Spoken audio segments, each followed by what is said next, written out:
ማለዳ የመጣ ስታነቃኝ እንደምን አደራችሁ ክቡራትና ክቡራን የምፅዓቱ አዋጅ ነጋሪ አገልግሎት አድማጮቻችን፣ ሰላም ለእናንተ ይሁን። የማለዳ ቁርሳችንን አሁን ጀምረናል። አዘጋጅ እና አቅራቢ ፓስተር አለማየሁ ነሞ። መልካም ጊዜ ሆነላችሁ። ከሕይወት ምንጭ ውሃ ስታረካኝ ሰላም ጤና ይስጥልን። እንደምን አደራችሁ። ይህ በምፅዓቱ አዋጅ ነጋሪ አገልግሎት እየተዘጋጀ የሚቀርብ የማለዳ ቁርስ ፕሮግራማችን ነው።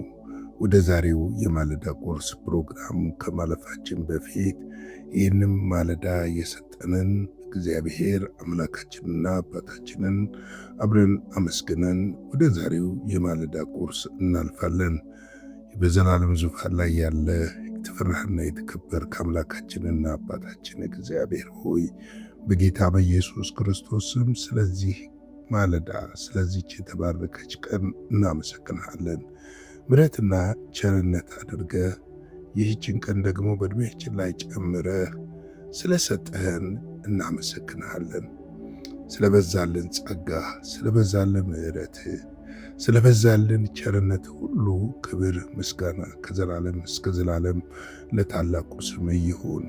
አንተ ቸር መሐሪ ኃያል ብርቱ አምላክ ነህና እግዚአብሔር ሆይ እናመሰግንሃለን።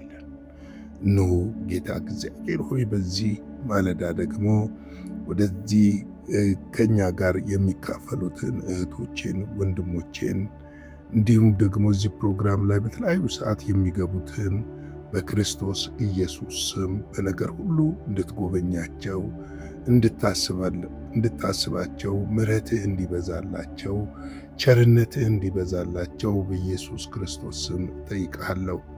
እግዚአብሔር ሆይ ያንተ እጅ በእኛ ላይ ስላለ፣ ምሕረት በእኛ ላይ ስላለ፣ ርኅራኄ በእኛ ላይ ስላለ፣ ስለምትወደን ስለ መልካምነት ስለ በጎነት ሁሉ እናመሰግንሃለን። አንተ ቸር ነህ፣ መሐሪ ነህ። ጌታ ሆይ የጠፉትን ልትፈልግ የመጣኸው አንተ ነህ። እኛ አልፈለግንም፣ አንተ ነህ ፈልገህን የመጣኸው። አንተ ነህ ፍቅርህን የገለጥክልን፣ አንተ ነህ ምሕረትህን የገለጥክልን፣ አንተ ነህ ለበደላችን ዋጋ የከፈልክ፣ አንተ ነህ ሞታችንን የሞትክልን፣ አንተ ነህ ከሙታን መካከል ያስነሳህን፣ ሕይወትን የሰጠህን አንተ ነህ። ወራሾቼ ሁኑ ያልከን አንተ ነህ። ልጆች ናችሁ ያልከን አንተ ነህ። ባርነት አበቃ ያልከን አንተ ነህ። ነፃነት የሰጠህን አንተ ነህ። እናመሰግናለን። አንተ አትለወጥም። ቃልህ እውነት ነው። ቃልህ ሕያው ነው። ዛሬም ደግሞ ይሰራል። ዛሬም ያድናል። ዛሬም ይፈውሳል። ዛሬም ነፃ ያወጣል። የታሰሩትን ዛሬም ይፈታል። የታመሙትን ዛሬም ይፈውሳል። ያዘኑትን ዛሬም ያጽናናል። የወደቁትን ዛሬም ያነሳል። እግዚአብሔር ሆይ እጅ ትልቅ ነው። ቃልህ እውነት ነው። ቃልህ ሕያው ነው። በዚህ ማለዳ ደግሞ ይህንን ቃልህን በኢየሱስ ስም እንድታስተምረን ጠይቃለን። እንድታበራልን መንፈስ ነፍስ ስጋችንን አለፎ እንዲሰማን የቃል ኃይል ጉልበት በሕይወታችን እንዲሰራ ቃልህ በሕይወታችን ተአምርን እንዲያደርግ በኢየሱስ ስም እንጠይቃለን። ቃልህ የተባረከ ነውና እናመሰግናለን። ሁሉ ለስምህ ክብር ይሁን በኢየሱስ ክርስቶስ ጌታና ጻድቅ ስም አሜን። እንግዲህ እየተመለከትን ያለነው የኤፌሶን መጽሐፍ ምዕራፍ 4 ነው የተመለከትነው። የዚህን መጽሐፍ የመጨረሻውን ክፍል ዛሬ እንመለከታለን። በትናንትናው ዕለት ቁጥር 30 እና 31ን ተመልክተን ነበር። ለብዙ ቀን ለቤዛ ቀን የታተማችሁበትን ቅዱሱን የእግዚአብሔርን መንፈስ አታሳዝኑ የሚለውን አይተን ነበር። እንግዲህ ትልቁ ነገር በምድር ላይ ስንኖር በሕይወታችን የተለያዩ ችግሮችን ይገጥሙናል፣ ፈተናዎች ይገጥሙናል። ሁሉ ነገር አልጋ ባልጋ አይደለም። አንዳንድ ጊዜ በስብከቶቻችን ስንሰብክ ትሻገራለህ፣ ትወጣለህ ምናምን ስንል ለሰዎች የሚወጡበትን መንገድ አለማሳየታችን የስብከቶቻችን ድክመት ናቸው ብዬ አስባለሁ። መንገድ ማሳየትና ፍጻሜውን መናገር ይለያያል። አንድ ሰው ትሻገራለህ ብትለው እንዴት ነው የሚሻገረው ብሎ ለሚጠይቅህ መልስ መስጠት መቻል አለብህ። ለምሳሌ ጌታ ኢየሱስ ክርስቶስ ዮርዳኖስን ትሻገራላችሁ ሲላቸው ካህናቶቹ እግራቸውን እንዲያስገቡ ነው የጠየቃቸው። እምነት ነው የካህናቶቹ እግር እንዲገቡ ነው።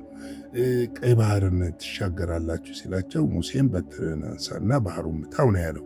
አደራረጉንም ጭምር ነው ያሳየው። ስለዚህ በዚህ ዘመን መንፈስ ቅዱስን የምናሳዝንበት ብዙ መንገድ አለ።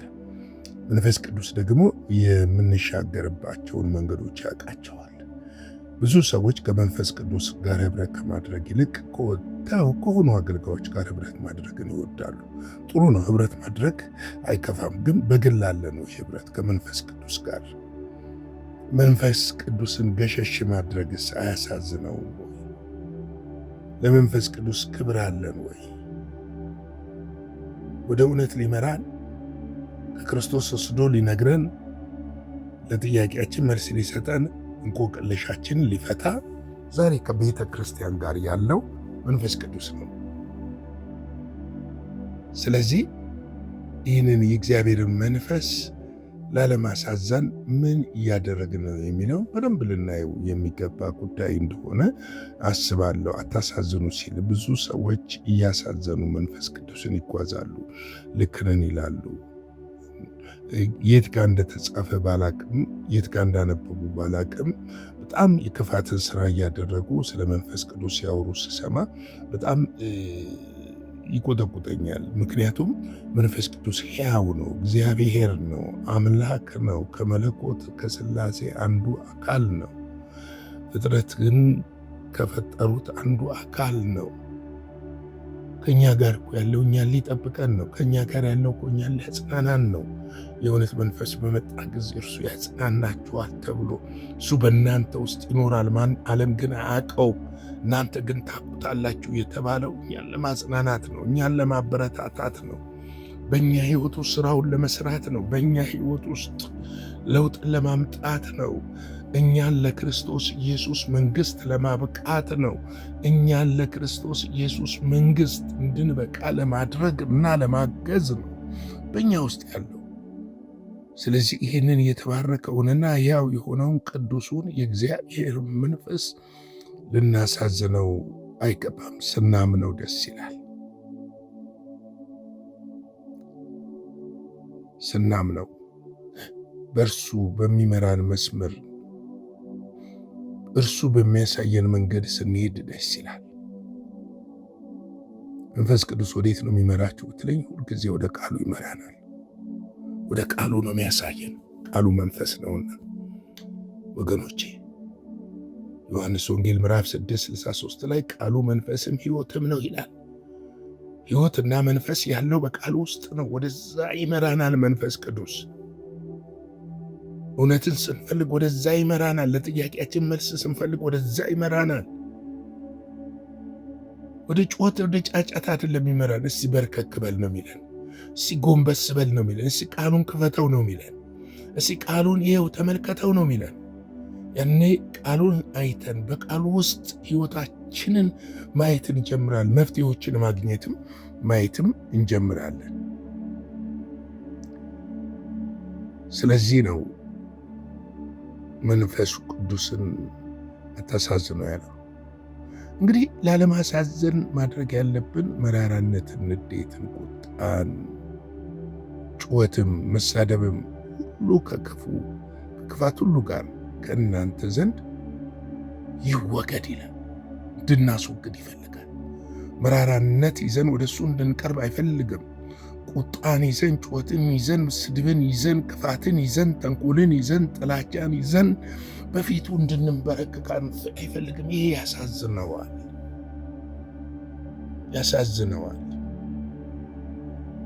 ይህንን ልናስወግድ ያስፈልጋል። ከእግዚአብሔር ጋር ኅብረት ስናደርግ እነዚህ ነገሮች ከሕይወታችን ሊወገዱ ይገባል። መወገድም ደግሞ አለባቸው። እነዚህ ነገሮች ሲወገዱ የእግዚአብሔር መንፈስ በሕይወታችን ውስጥ መስራት ይጀምራል። ክፍት እንሆንለታለን፣ እንመቸዋለን። በውጭ ስጋችን ላይ ቻሌንጆች ሊመጡ ይችላሉ። አንዳንድ ጊዜ ታውቃላችሁ፣ ሰዎች ክፋትንም የተለያዩ ነገሮችን የሚያደርጉ ሰዎችን ደስ ለማሰኘት ብለው ነው። ወገኔ ሰውን ከምታስደስት ይልቅ መንፈስ ቅዱስን አሳዝነ ሰውን ከምታስደስት ይልቅ ይኸውልህ ሰውን አሳዝነ መንፈስ ቅዱስን ብታስደስተው ይቀላል። ያ ነው መልካም የሚሆነው፣ ያ ነው በጎ የሚሆነው። በሕይወት ላይ ፍሬ የምታፈራውም ያንን ማድረግ ስትጀምር እንደሆነ ልናውቅ ያስፈልጋል፣ ልንረዳ ያስፈልጋል። ስለዚህ አስወግዱ የሚለንን ማስወገድ ነው። የእግዚአብሔር ቃል አስወግዱ የሚለንን ታውት የሚለንን መተው ነው። አስወግድ የሚለንን ነገር ማስወገድ ነው። አትንካው የሚለንን ነገር አለመንካት ነው። ለዚህ ደግሞ እኮ ብቻችን እንደማንችል እኮ ያውቃል እርሱ። ጸጋን ይሰጠናል። ምን ያደርገልናል? ጸጋ ለሚሰሙት ጸጋን ይሰጣል ብለን 29 ቁጥር 29 ላይ አልተመለከትንም? ለዛ ጸጋ ይሰጠናል። ያንን ጸጋ ይሰጠናል።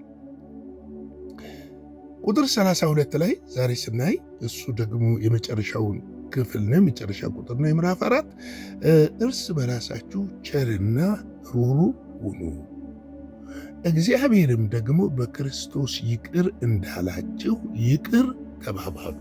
ምን ሁኑ? ቸር ሁኑ። እርስ በራሳችሁ ቸር ሁኑ፣ ሩሩ ሁኑ። እግዚአብሔር ደግሞ በክርስቶስ ይቅር እንዳላችሁ ምን ተባባሉ? ይቅር ተባባሉ። ይህ በጣም ሰፊ ርዕስ ነው። እንደው ትንሽ ነገር ለመናገር እፈልጋለሁ። ቸርነት የእግዚአብሔር ባህሪ ነው።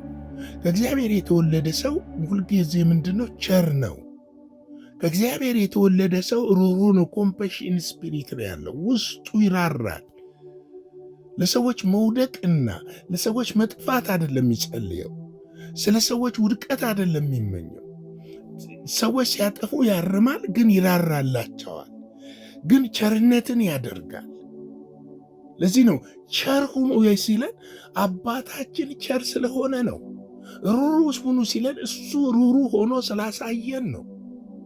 ስለራራልን ነው በመስቀል ላይ ነፍሱን አሳልፎ የሰጠው።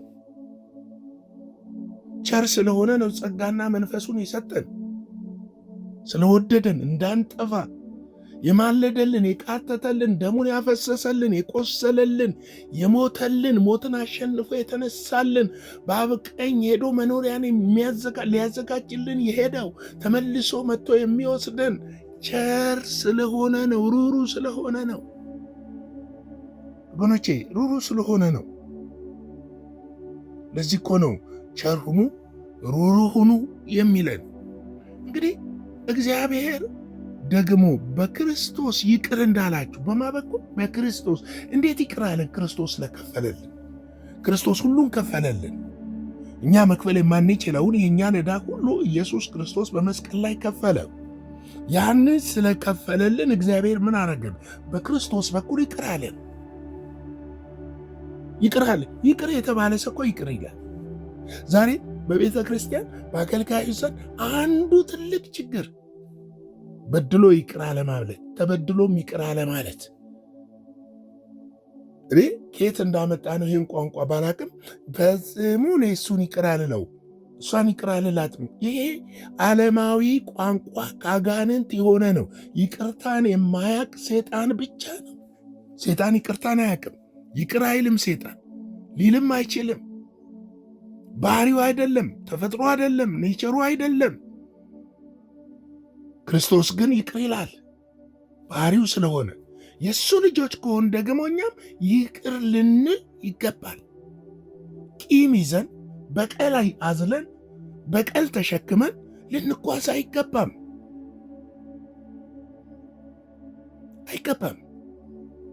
ቂመኞች ከሆን በቀለኞች ከሆን የይቅርታ ሰዎች ካልሆንን አስቸጋሪ ነው። በእርግጥ አንዳንድ ሰዎች ይቅር የማይባል በደል ሊበድሉን ይችላሉ።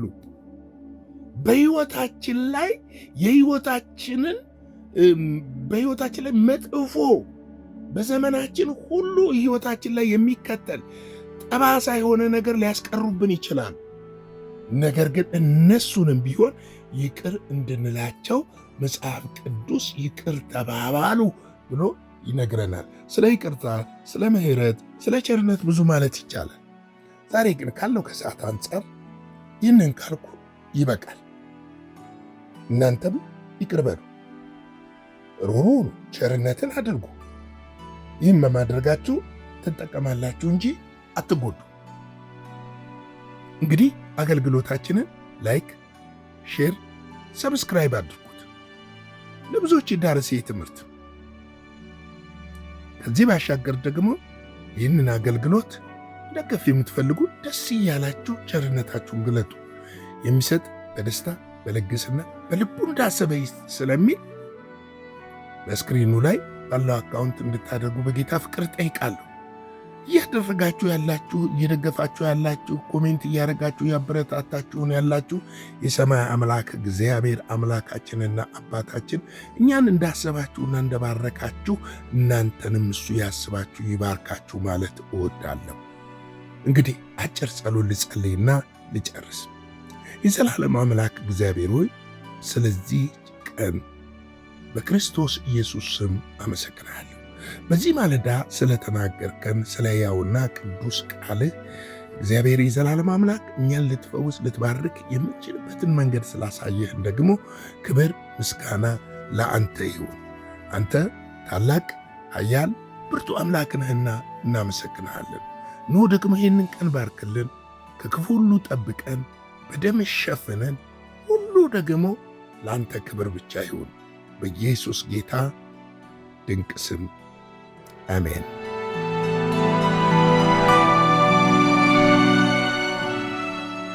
በነበረን የመልእክት ክፍለ ጊዜ እንደተባረካችሁ ተስፋ እናደርጋለን። በነገው ማለዳ በሌላ ዝግጅት እንገናኛለን። መልካም ቀን።